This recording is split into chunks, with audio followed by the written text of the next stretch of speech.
Damien Catani, bonjour. Bonjour. Vous êtes fondateur de Goalmap et lauréat du réseau Entreprendre. Alors nous allons parler du bien-être du dirigeant et plus largement du bien-être en entreprise. Alors première question, où est-ce qu'on en est en France en la matière et est-ce que notre pays est plutôt en retard ou pas? Alors la question de la santé et du bien-être des salariés, elle est d'actualité brûlante. En France, on voit beaucoup d'initiatives fleurir, des semaines de la QVT, cours de yoga, des challenges de pas en entreprise. Alors si on voit toutes ces choses-là, ces initiatives naître, il ne faut pas oublier que la France est largement en retard, notamment par rapport aux pays nordiques, où on rembourse par exemple des applications de coaching santé, ou aux pays anglo-saxons, si on pense aux États-Unis par exemple, c'est 15 milliards de dollars d'investis chaque année dans le bien-être des collaborateurs. Alors s'il y a de tels investissements, j'imagine qu'il doit y avoir un impact concret derrière. Quels sont les enjeux pour l'entreprise?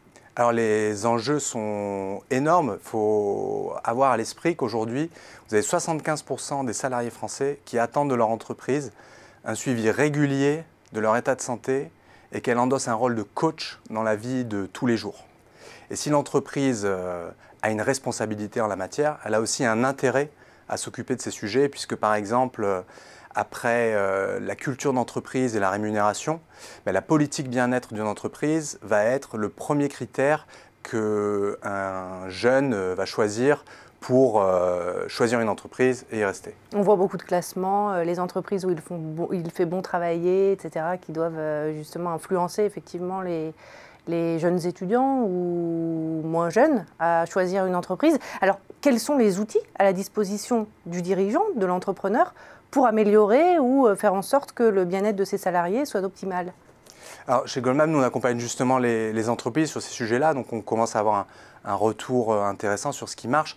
Ça peut être intéressant d'interroger les salariés, donc de faire des bilans d'auto-évaluation santé pour les sensibiliser et dégager les grandes tendances. Ensuite, mettre en place des initiatives.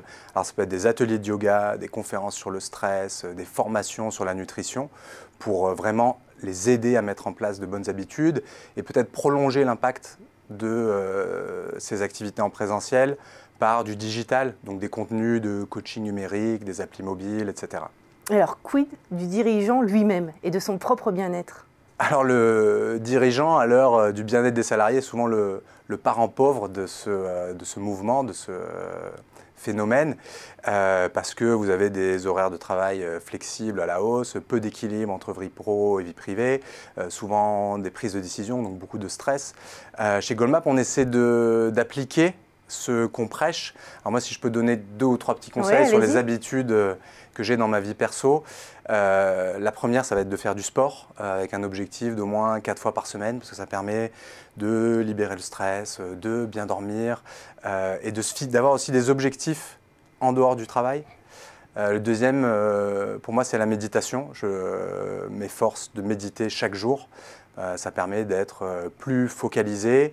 Ça demande combien de temps une séance de méditation? Vous pouvez commencer à 5 minutes. En fait, il faut mettre la barrière le plus bas possible pour pas qu'il y ait d'obstacles. Vous commencez par 2 minutes, 3 minutes, et puis après, vous pouvez faire 10, 15, 20 minutes. Ça va vous aider à être focalisé, à prendre des décisions et à éviter le multitasking, de changer en permanence entre les tâches. Vous allez avoir un travail plus dense. Et un dernier conseil? Un dernier conseil, si vous pouvez vous le permettre, c'est de faire une petite sieste après le déjeuner. Et bien, puissent les entrepreneurs et les patrons vous entendre. Merci beaucoup, Damien Catani, pour cet éclairage. Merci.